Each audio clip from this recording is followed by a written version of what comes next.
우리가 이 세상을 바라볼 때 어떤 시각으로 보느냐에 따라서 이렇게 우리의 문제와 그 상황을 파악하는데 또 그 문제를 해결하는데 굉장히 크게 달라집니다. 그러니까 어떤 사람은 그렇게 얘기를 해요. 왜 교회 다니는 사람이 그래요? 이렇게 말을 하죠. 그런데 그런 사람은 자기를 한번 생각해 봐야 돼요. 나는 왜 교회 다니면서 이렇게 쏘가요? 그죠? 내가 교회 다니는 사람이 그런 말을 한다면 왜 교회 다니는 사람이 교회 다니는 사람한테 속느냐고요. 그죠? 그러니까 속이는 사람도 문제가 많지만 속는 사람인 내가 더 문제가 큰 거예요.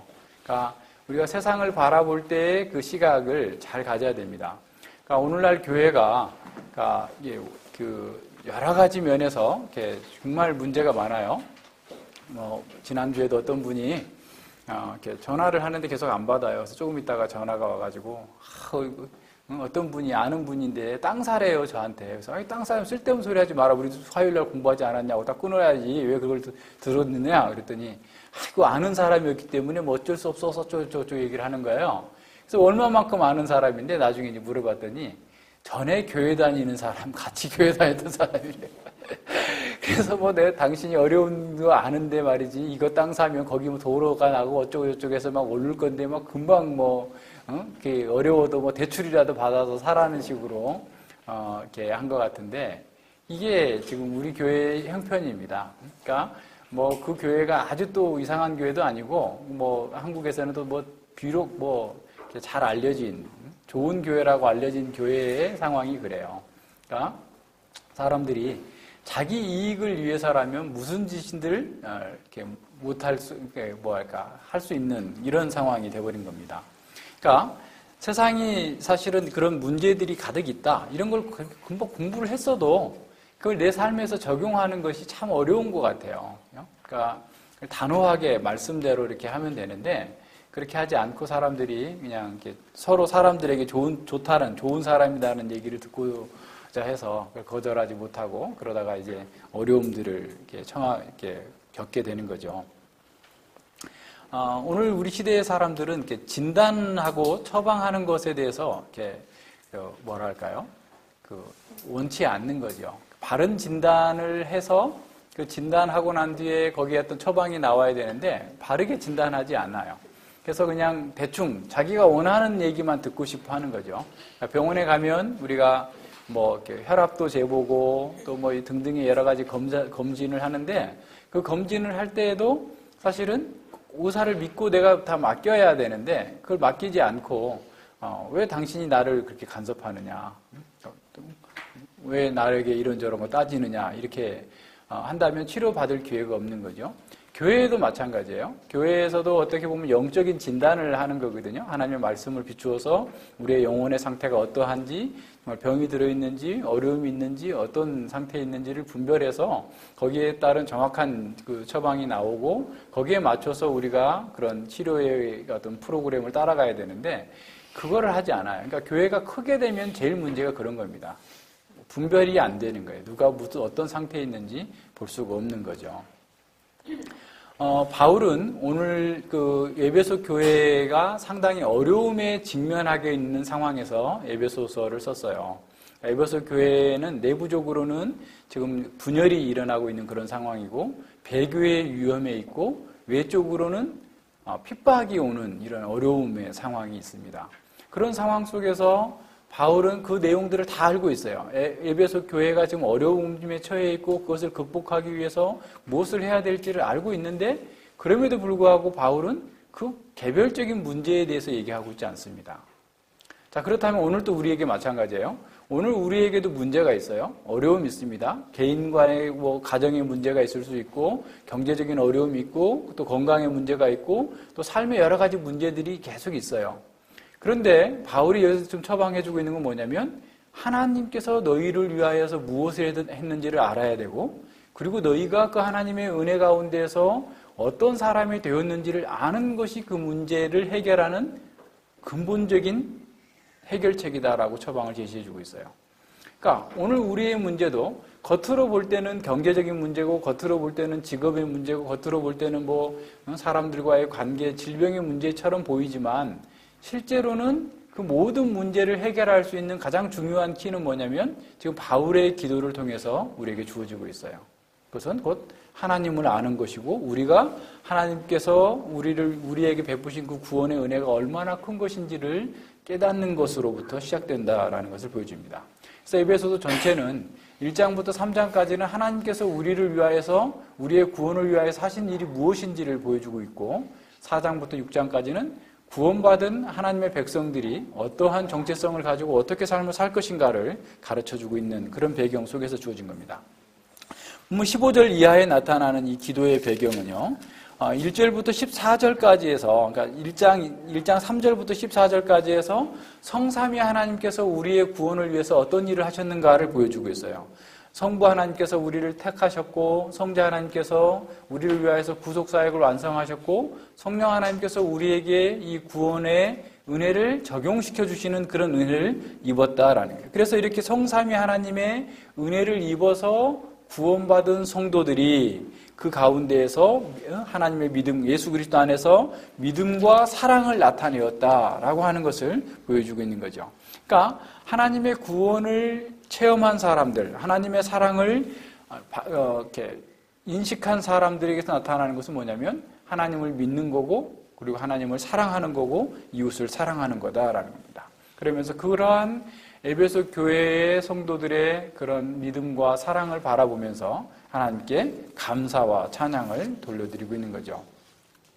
자, 그럼에도 불구하고 바울은 이런 에베소 교회의 성도들이 믿음으로 말미암아서 하나님의 자녀들이 되었고 또 하나님을 사랑하고 이웃을 사랑하는 그러한 정말 온전한 그 믿음의 길로 들어섰음에도 불구하고 그들에게 좀 부족하다라는 것을 보여주고 있는 거예요. 마치 정상에 올라가서 모든 전망을 싹 내려다볼 수 있는 그런 위치에 있는 사람이 저 밑에서 정말 그 어떤 계곡 속에서 그 한정된 그 장면만을 보고 있는 그런 사람들에게 정상까지 오는 길에 대해서 이렇게 인식표를 붙여가지고 가는 길, 그죠? 무슨 산악회 해가지고 나무에다가 인식표 붙여서 쭉 따라올 수 있게 하는 것처럼 바울은 영적인 정상에 서서 우리와 같이 아직 믿음의 영적인 정상에 오르지 못한 사람들에게 정말 하나님을 아는 그 장엄한 그 구원의 그 광경을 바라보면서 감격해하고 기뻐하면서 하나님을 찬양할 수 있는 자리로 올라올 수 있도록 하기 위하여서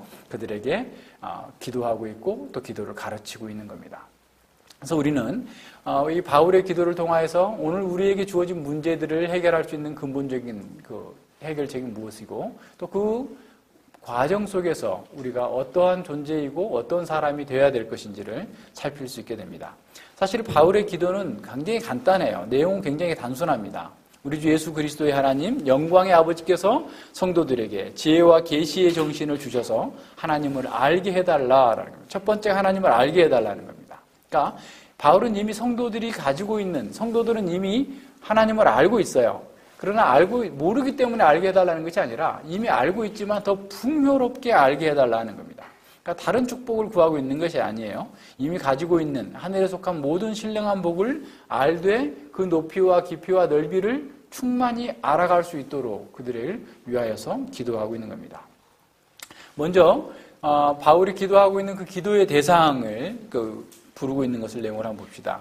바울은 하나님 아버지께 기도하고 있는데 바로 예수 그리스도의 이름으로 예수 그리스도로 말미암아 우리 주 예수 그리스도의 하나님께 기도하고 있는 겁니다. 그러니까 우리는 늘 전에도 얘기했지만 우리가 기도하고 우리가 하나님께 나아가는데 그 우리의 기도를 들으시는 하나님이 누구신가에 대해서 먼저 인식을 해야 돼요. 하나님이 누구신지를 알고서 그 하나님께 합당한 존경과 사랑과 경외감을 나타내면서 기도하는 것이죠. 그래서 주기도문 첫 구절에서 하늘에 계신 우리 아버지여 라고 했던 것처럼 하나님에 대한 인식을 분명하게 하고 나가는 거죠. 그래서 우리가 그리스도의 안에서, 그죠? 예수 그리스도 안에서 하나님께 나아갈 수 있어요. 그러니까 예수 그리스도 밖에서는 하나님께 나아갈 수 없습니다. 히브리서 10장 10절을 한번 보세요. 히브리서 10장 10절을 보면 우리가 하나님께 나아갈 수 있는 유일한 길은 바로 그겁니다. 이 뜻을 쫓아 예수 그리스도의 몸을 단번에 들이심으로 말미암아 우리가 거룩함을 얻었노라. 그러니까 하나님의 뜻을 쫓아서 우리가 온전하게 나아가서 예수 그리스도 안에서 하나님께 나아갈 수 있게 된 거예요. 그러니까 하나님의 은혜 가운데에서만 우리는 그리스도의 사역을 통해서만 번제단에서 제물이 드려질 때만 분향을 하면서 하나님께 기도가 올라가졌던 것처럼 예수 그리스도 안에서만 하나님께 나아갈 수 있다라는 겁니다. 그러니까 우리는 아무리 선하고 의롭고 깨끗한 우리가 최선의 것을 다 가지고 나간다 할지라도 하나님께서 받으시기 합당한 것이 되지 못하기 때문에 오직 그리스도의 보혈에 쌓여서 그리스도의 공로 안에서 하나님께 나아갈 수 있으면 그리스도와 연합되어 있을 때만이 하나님께 기도할 수 있음을 보게 되는 거죠. 그래서 우리는 항상 이 사실을 기억해야 됩니다. 그러니까 우리가 어떨 때는 너무나 양심의 거리낌도 있고 때로는 무거움이 있어서 내가 이렇게 죄를 지었는데도 불구하고 하나님께 나아갈 수 있을까라고 하는 의문이 스스로 들 수도 있어요. 그럴 때 우리의 노력과 우리의 힘이 아니라 그리스도의 보혈에 의지해서 나는 하나님께 간구할 자격조차도 없지만 그리스도께서 나를 위하여서 죽으신 그 은혜를 힘입어서 하나님께 나아갑니다 하고 나아갈 수 있는 이런 은혜를 우리가 구할 수 있는 거죠. 그래서 우리 주 예수 그리스도의 하나님께 나아가는 것, 그리스도 안에 쌓여서 그리스도를 통하여서 하나님께 나아가고 있기 때문에 우리는 하나님께 나아가서 기도할 수 있는 그런 담대함을 얻을 수 있게 되는 겁니다. 두 번째는 영광의 아버지께라고 그랬어요. 하나님은 모든 영광의 원천이시고 영광을 입으신 분입니다. 여기서 영광이라고 하는 것은 사실 우리의 말로서는 다 표현할 수 없을 정도의 큰 의미예요. 그래서 이 영광은 하나님의 전능하심과 그의 모든 탁월하심, 완전하심, 그의 모든 속성과 사역 속에서 드러나고 있는 그 모든 것 자체가 하나님의 영광이라고 말할 수 있어요. 그래서 하나님의 존재 자체가 영광이시고 말로 할 수 없는 절대적인 온전함을 이렇게 드러내주고 있는 겁니다. 하나님 자신의 모든 일을 통하여서 사역을 통하여서 스스로 그 영광을 나타내시는 것이죠. 그래서 영광의 아버지라고 하는 것은 하나님은 가장 영광스러운 아버지시고 영광의 원천이시고 그 영광을 나타내시고 그 영광을 우리에게 나누어 주시는 분이다라고 하는 사실을 보여주는 겁니다. 그러니까 영광의 아버지라고 하면 우리는 영광의 아들로서 하나님께 나아갈 수 있는 거예요. 그래서 고린도후서 3장 18절에서 하나님께서 그리스도를 아는 그 영광의 빛을 우리의 마음에 비추셔서 우리가 하나님께 나아갈 수 있는 그런 자들이 된 겁니다. 우리가 예수님을 믿을 때에 영화롭게 되는 과정이 이미 시작되었어요. 그러나 우리가 완벽하게 영화롭게 되는 것은 예수님의 재림 때일 겁니다. 그래서 우리의 몸과 영혼이 모두가 영화롭게 되어서 아버지, 영광의 아버지 앞에 서게 될 날을 우리가 기다리면서 영광의 아버지 하나님께 나아가서 기도할 수 있는 거죠. 만약에 우리가 이런 하나님의 영광을 알지 못한다면 하나님을 아버지라고 부를 수 없다고 한다면 우리는 하나님께 나아갈 수 없게 되는 거고 그러한 기도는 하나님께서 듣지 아니하시는 기도가 되는 겁니다. 우리가 이렇게 영광의 하나님이라고 또 영광의 아버지라고 부를 수 있는 것이 앞서 1장 3절로 14절에서 나와 있던 것처럼 성삼위 하나님께서 우리를 위하여서 구원을 위하여서 베푸신 그 은혜의 결과 때문에 나아갈 수 있게 된 겁니다. 그래서 우리가 영광의 아버지라고 할 때 우리는 동시에 두 가지를 생각해야 되는데 하나는 어떤 거냐면 우리가 얼마나 심각한 죄인이었던가라는 사실을 깊이 인식해야 됩니다. 그러니까 하나님 앞에서 우리를 이렇게 살피는 것이 정말 구체적으로 잘 살펴야 돼요. 우리는 너무나 상대적이에요. 그래서 다른 사람에 비교해서 내가 조금 더 나은 것에 대해서 너무나 이렇게 교만해지기도 하고 어리석어지기도 합니다. 근데 우리의 기준은 상대적인 기준이 아니에요. 오직 예수 그리스도예요. 그러니까 예수 그리스도와 나를 비교해서 나는 먼지 같은 존재입니다라고 하는 것이 늘 인식하고 있지 않으면 우리는 이 영광에 대해서 잘 이해하지 못해요. 사람들끼리 이렇게 보니까, 그러니까 이제 제가 늘 우리 이제 이렇게 왔다 갔다 하는 그 길에 보면 예전에는 그 건물이 한 뭐 다 3, 4층, 4, 5층 이런 건물이 있는 데에서 8층짜리 건물이 쫙 올라갔어요. 그러니까 야, 저 건물이 참 멋있게 또 다 유리로 해놔가지고 되게 멋지고 굉장히 높은 건물이라고 생각했거든요. 근데 그 옆에 있는 건물이 헐리고 그거의 2배만큼 한 16층짜리 건물이 쫙 올라가니까 이 건물이 무슨 꼬맹이가 돼버린 거예요. 바로 옆인데 야, 우리가 보는 게 이렇게 다르구나. 그냥 우리는 늘 지나다니면서 그 건물이 제일 멋있는 건물이다. 또 코너에 이렇게 딱 있어가지고 유리로 된 건물이어서 참 멋진 건물이라고 늘 생각했는데 그 옆에 그냥 그거보다 그 땅도 넓은 데다가 그냥 한 2배로 높은 건물이 올라가 버리니까 갑자기 그냥 이렇게 뭐라 그럴까? 꼬마 건물처럼 보여요. 그럴 정도로 이렇게 상대적인 것들이죠. 그러니까 우리는 잘 인식하지 못하는데 살다 보면 그러잖아요. 우리가 늘 사람들과만 관계하니까 사람들 속에서 자꾸 자기를 보는 거예요. 나는 누구보다 낫고 누구는 나보다 낫고 뭐 등등의 막 사람들과의 비교. 그래서 어떻게 보면 열등의식 또는 어떻게 보면 좀 더 나으면 좀 교만해지고 맨날 이런 상태에 살고 있는 거죠. 그런데 사실은 그 영광의 하나님을 내가 아버지로 부른다면 그건 아무것도 아니에요. 영광의 하나님 앞에서 그게 뭐가 뭐 박나 어쩌나 따지겠어요. 그죠? 뭐 호롱불, 촛불 몇 개 갖다 켜놓고 어떤 것이 박나고 따지고 있다가 태양빛이 오면 아무것도 아닌 것처럼 영광의 아버지를 알아야 우리가 상대적인 교만에 빠지지 않고 상대적인 좌절감이나 낙담에 빠지지 않게 돼요. 그래서 늘 하나님 앞에서 내 아버지, 내가 누구에게 가고 있는가 이것을 늘 생각해야 됩니다. 그래서 우리가 어떤 것들의 어려움을 봉착한다 할지라도 사실 우리의 고난과 낙관과 어려움이 있다 할지라도 모든 것을 협력하여 선을 이루어 주시는 그 영광의 하나님을 내가 알 때 그 모든 것들이 사실은 문제가 되지 않는다라는 것을 알게 됩니다. 그러니까 우리가 이런 영광의 하나님 앞에 나아간다라는 사실을 늘 인식하면서 나아가야 돼요. 자, 기도의 내용을 보면은요, 바울의 기도의 내용 크게 두 가지예요. 첫째는 지혜와 계시의 성령을 주셔서 하나님을 알게 되기를 기도하는 거예요. 그게 17절에 나오죠. 두 번째는 우리가 소유한 축복이 뭔가를 알도록 기도하는 거예요. 그러니까 기도의 내용은 어떻게 보면 한 가지입니다. 하나님을 아는 것과 또 우리 자신이 누구인지를 아는 거예요. 근데 그 성도들에게 주어진 축복은 뭐냐면 부르심의 소망, 기업의 영광의 풍성함, 성도들에게 베푸시는 지극히 크신 능력이 어떠한 것을 깨닫도록 하는 거예요. 18절과 19절에 나타나는 거죠.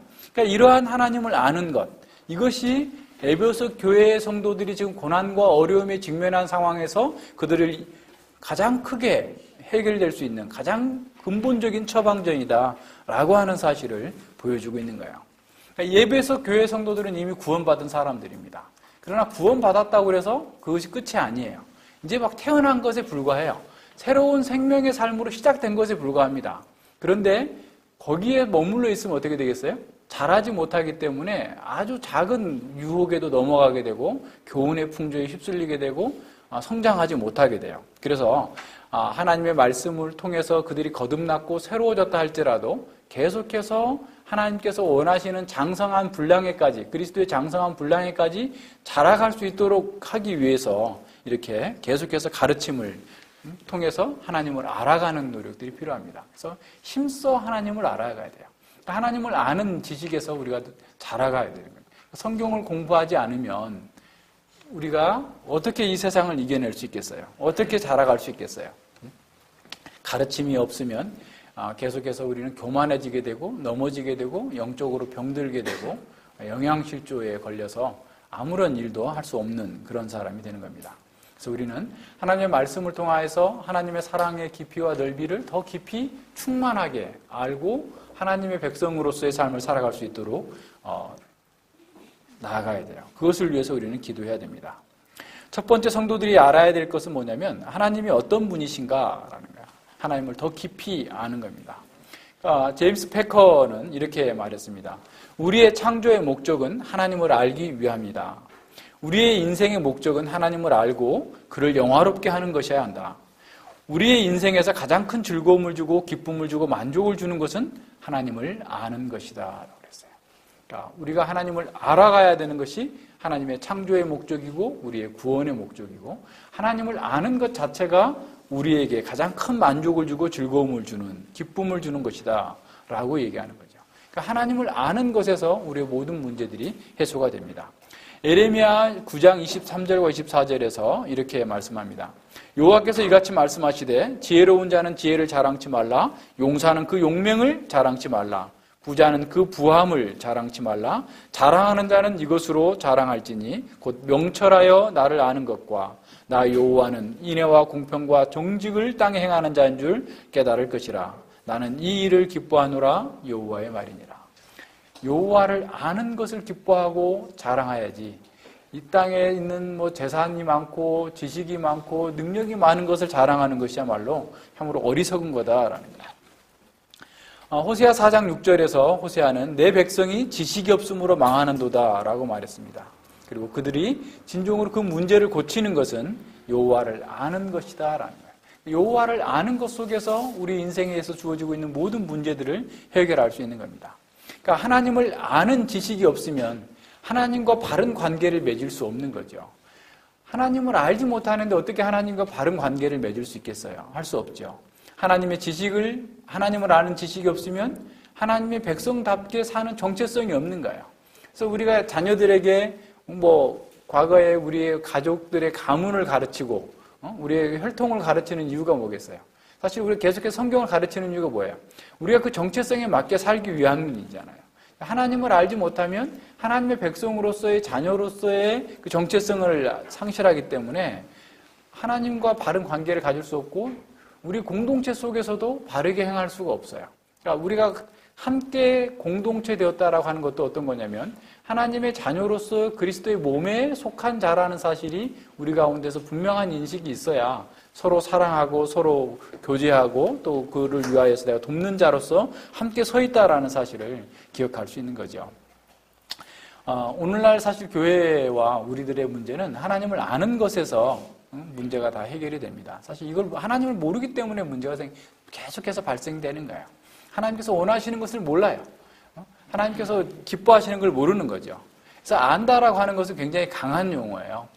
그러니까 인격적으로 아는 겁니다. 그러니까 우리가 히브리어에서는 야다라고 하는 것, 헬라어에서는 기노스코라고 하는 그 알다라는 단어가 사실은 인격적인 암, 부부관계 정도의 아는 거예요. 그러니까 온전한 그런 지식들을 얘기하는 거예요. 체험적인 그런 지식이에요.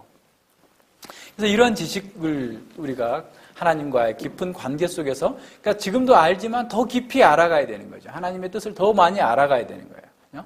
그러니까 이러한 그 지식은 체험적이고 교제적인 지식인데, 이러한 지식을 갖는 사람은 하나님을 경외하게 되죠. 그런데 이것이 하나의 그냥 이론적인 지식으로 머물러 있다고 한다면 교만하게 돼요. 그래서 지식은 교만하게 된다라는 게 그런 겁니다. 마귀도 이런 지식을 가지고 있어요. 그러나 그는 하나님을 경외하지도 않고 하나님을 사랑하지도 않아요. 야고보서 2장 19절에서 마귀도 하나님의 한 분인 줄 알고 떤다라고 그랬어요. 근데 그를 경외하지 않습니다. 그러니까 우리가 이런 하나님을 아는 지식은 그냥 하나님에 대하여 하는 게 아니라 하나님을 아는 지식이에요. 하나님과 인격적인 그런 만남에 있는 지식이어야 됩니다. 그래서 이렇게 바르게 기도하려면 하나님과 교제가 가능한 친밀하고도 인격적인 체험적인 지식이 필요한 것이죠. 그래서 하나님을 아는 지식의 내용은 어떤 거냐면 사실은 역사 초기부터 하나님께서 구원의 행위를 통하여서 우리에게 계시해 주시고자 하는 것들, 구원의 능력들, 또 율법을 통해서 드러난 하나님의 마음, 하나님에 대한 올바른 의에 대한 지식들을 포함하고 있는 거죠. 더 나아가서 하나님의 사랑과 하나님의 인도하심, 구원 서정 가운데서 나타나고 있는 하나님의 놀라운 은혜와 하나님께서 주시는 그 영원한 영광까지를 아는 것. 사실은 그러한 모든 지식들을 아는 것이 하나님을 아는 지식으로 이끌어가는 겁니다. 그래서 이러한 지식은 하나님과의 인격적인 만남을 통해서 주관적으로 확증되면서 자라가는 것이죠. 그래서 이 지식은 사실은 객관적이면서도 또 체험적인 지식이어야 돼요. 그러다 보니까 어떤 분들은 이것을 체험하지 못했으면 알 거는 같은데 이렇게 좀 자기하고는 거리가 있는 그런 지식으로 잘 체감이 안 되는 경우가 있어요. 그래서 왜 그러냐면 이 체험되는 것들이 시간이 걸려요. 그러니까 우리가 이제 같은 본문을 공부를 했어도 여러분이 이제 동영상으로 공부를 했어도 두 번째 들을 때는 첫 번째 동일한 걸 들었는데도 불구하고 새로운 것이 자꾸 잡히잖아요. 세 번째 들을 때는 또 다른 것이 잡히고 이렇게 하는 것들이 뭐냐면 그만큼 우리가 체험되지 않은 것을 흘러갔다라는 거예요. 근데 그 사이에 조금 더 체험이 되어지고 조금 더 내가 깊어지게 되는 거예요. 그러니까 그만큼 하나님을 아는 지식은 굉장히 깊습니다. 그런데 불구하고 우리는 하나 알고서 다 알았다고 생각해요. 그러니까 어린아이들이 나타나는 특징이 그거죠. 자기는 10가지 잘못하는데 아빠가 한 가지 잘못했다고 그러면 그거 가지고 막 아빠를 이렇게 공격하죠. 어린아이들의 특징인 것처럼 신앙적으로도 마찬가지예요. 그러니까 신앙이 바울이 이제 그 고린도 전서 2장 그 14절 이하 15, 16절에서 말씀하고 있는 내용을 보면, 이렇게 신령한 자는 모든 것을 분별하나, 그죠? 판단하나, 자기는 판단받지 않는다. 이 말은 왜 그런 내용이 나왔냐면, 신앙이 연약한 고린도 교회 성도들이 바울에 대해서 이러쿵저러쿵 막 판단을 하는 거예요. 자신이 알고 있는 작은 지식을 가지고 그것이 전부인 것처럼 바울에 대해서 판단하는데, 바울은 그렇게 모든 것을 분별할 수 있지만 또 다른 사람들에게 판단받을 정도의 그런 일을 행하지 않았다라고 얘기를 합니다. 우리가 그리스도의 마음을 가졌다라고 얘기를 하죠. 2장 14절에서는 사실은 성령을 받지 않는 사람들은 그러니까 거듭난 육신에 속한 사람들 성령의 일을 받지 아니한다. 아예 받을 수도 없는 거죠. 그러니까 믿지 않는 사람들 속에서는 하나님의 말씀을 듣는 것처럼 보고 지식적으로는 들을 수 있을지 모르지만 그 말씀이 그 속에서 체험되지 않고 그 말씀이 삶으로서 드러나지 않게 되는 것을 얘기하고 있는 겁니다. 자, 그래서 하나님을 아는 사람의 특징이 어떤 거냐면, 사실은 하나님을 안다라고 하는 것의 특징은 하나님을 닮아가는 거예요. 하나님의 헤세드, 하나님의 인자하심을 내가 경험했다고 한다면 우리 또한 하나님의 인자하심을 따라서 사는 것을 의미합니다. 그래서 하나님을 안다라고 하는 것은 사실은 우리가 지난번에 본 것처럼, 룻기에서 본 것처럼, 룻이나 보아스처럼 하나님께서 주신 인자를 경험한 사람은 다른 사람에게 인자를 베푸는 삶을 사는 거예요. 이것이 하나님을 아는 백성에게서 나타나는 가장 두드러진 특징입니다. 그래서 사실은 이 교회가 다 자기중심적이고 자기 영광을 추구하고 자기 이익을 추구한다면 교회가 될 수가 없어요. 그런데 우리는 원래 그랬던 사람이에요. 그런데 하나님의 인자하심을 체험하고 나니까 자기를 탈피하게 되고 자기를 부정하게 되고 하나님의 인자하심을 내가 경험했기 때문에 그 인자하심을 통해서 다른 사람에게도 그런 인자를, 헤세드를 베풀 수 있는 사람이 되는 거죠. 아까 호세아에서도 얘기했지만 하나님께서 원하시는 것은 단순한 제사, 예배가 아니고 하나님을 닮은 인자함이에요. 긍휼함이에요. 그러니까 하나님을 닮는 성품을 갖는 것이 그가 하나님을 아는 백성이다라는 사실을 보여주는 겁니다. 다니엘서 11장 32절에서 자기 하나님을 아는 백성은 강하고 담대하다, 용감하다라고 했을 때에도 사실은 하나님의 인자하심을 닮았기 때문에 세상을 이기는 능력이 있는 거예요. 그러니까 하나님을 안다라고 하면서 계속해서 거칠고 마음이 강팍하고 사람들을 그냥 억누르고 억압하고 한다면 과연 하나님을 알고 있는 건가? 사실 스스로 돌아봐야 됩니다. 그리고 하나님을 아는 사람들은 다른 사람을 볼 때도 하나님의 시각으로 바라보는 거예요. 긍휼과 자비의 시각으로. 예수님처럼 회개하고 돌아오는 죄인들에 대하여서 받아들이고 그들을 이렇게 영접해주는 그런 인자함을 드러내는 것이지, 자기의 제의적인 어떤 부정을 이렇게 탈까 봐서 쉽게 말하면 바리새인들처럼 그들을 멀리하고 자기 개인의 경건만을 추구하는 그런 것들이 아닌 것을 보게 됩니다. 하나님을 아는 사람들은 하나님의 공의와 하나님의 뜻이 이루어지기를 소원하는 사람들이에요. 그것을 갈망하는 사람들이에요. 그러니까 하나님을 안다라고 하는 것은 결국 하나님께서 원하시는 것을 나도 원하는 거예요. 하나님께서 미워하는 것을 나도 미워하는 사람이 하나님을 아는 사람입니다. 그래서 자신의 공동체 안에서 자신에게 주어진 사역 가운데에서 하나님의 사랑과 진실함으로 충만하도록 자신의 모든 역할을 감당하는 사람, 이런 사람이 진정으로 하나님을 사랑하는 것이죠. 하나님을 아는 사람입니다. 그러니까 하나님을 아는 지식이 없는 봉사는 사실 오래가지 못해요. 하나님을 아는 지식이 없는 것은 늘 자기의 상황에 따라서 흔들리고 바뀌게 됩니다. 왜냐하면 그 사람은 늘 자기 중심이기 때문에 그래요. 네, 하나님을 아는 사랑이야말로 하나님께서 기뻐하시는 것을 꾸준히 해나갈 수 있는 능력이 되는 겁니다. 하나님을 아는 사람은 그만큼 또한 자신의 무능력함을 이렇게 인식하는 사람이죠. 그래서 자신의 힘으로는 하나님께서 기뻐하시는 일을 할 수 없다라는 사실을 알기에 경건함과 간절함으로 하나님께 기도하는 겁니다. 하나님의 영광을 향한 우리의 열심과 사랑은 결국 우리를 기도하게 만드는 것이죠. 하나님을 향하여서 정말 하나님께서 이렇게 기뻐하시는 일을 원하시고 있는데 제가 그 일을 할 수 있는 힘을 주시기를 기도하는 겁니다. 그래서 하나님께서 이루시고자 하는 일을 이루기를 기뻐하는 거죠. 부모가 사업을 하고 있다면 자녀는 그 부모의 사업이 잘 되기를 갈망하고 열망하고 또 함께 그 일을 이루기를 협력하고자 하는 것처럼 우리가 하나님께서 이 세상 역사 가운데서 이루시고자 하는 그 경륜을 내가 알고 그 일을 이루기 위한 거룩한 도구가 되기를, 그리고 그것을 이루어 주시기를 기도하는 것이죠. 그래서 하나님을 아는 사람은 하나님께서 역사에 가지고 계신 위대한 경륜을 알고 있는 사람들인 거죠. 그래서 그것을 이루기 위하여서 자기의 삶을 통하여서 그 일을 이루는 도구가 되기 위하여서 기도하는 사람입니다. 그리고 하나님을 아는 사람들은 그렇기 때문에 담대해요. 어떤 어려움이 있어도 그것에 굴복하지 않습니다. 사도행전 5장에 보면 사도들은 예수님께서 십자가에 못 박혀 죽으실 때 다 도망갔어요. 아무도 거기에 남아있지 않았습니다. 정말 죽을까 봐 열심히 특심이었던 베드로마저도 예수님을 부인하고 떠났어요.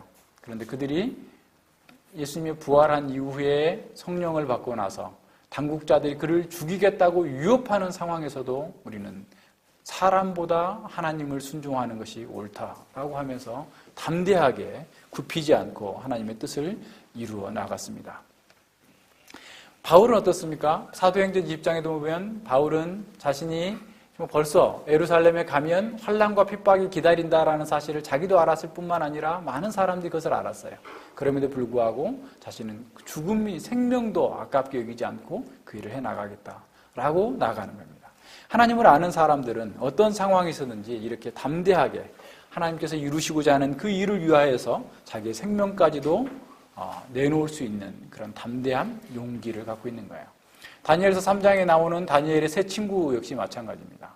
하나님께서 이 역사를 주관하시고 하나님의 역사가 어떻게 끝날 것을 그들은 내다보면서 이 세상 가운데에서 비굴하게 세상에 굴복하지 않고 가장 뜨거운 극렬한 불문불 속으로 담대하게 걸어갈 수 있었던 것이에요.